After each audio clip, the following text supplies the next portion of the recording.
कंबड़ वेठो लालबख्श सियाल press conference कंदे इल्ज़ाम हयो आहे त जतोई बिरादरी जे हथियारबंदनि सियाल बिरादरी जे माण्हुनि ते हमलो करे बख़्त सियाल खे अगवा करे विया आहिनि।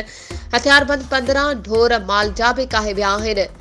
ज़मीन सियाल बिरादरी जे माण्हुनि जी आहे, जंहिं ते जतोई बिरादरी जा हथियारबंद कब्ज़ो करणु चाहिनि था।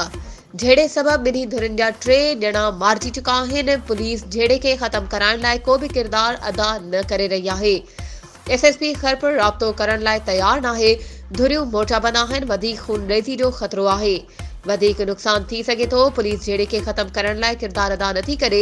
आबादकार अॻवान सियाल बिरादरी जे चङे मुड़ुस लालबख्श सियाल निगरान हुकूमत आर्मी चीफ खां मुतालबो कयो त सियाल जतोई ज़मीनी तकरार ख़त्म कराए इंसानी ज़िंदगियूं बचायूं वञनि। वधीक ख़बरुनि ऐं अपडेट्स जे लाइ असांजे चैनल खे सब्सक्राइब कयो ऐं हा बेल आइकन खे प्रेस करणु न विसारिजो त जीअं असांजी हर नई अचण वारी वीडियो तव्हां ताईं पहुची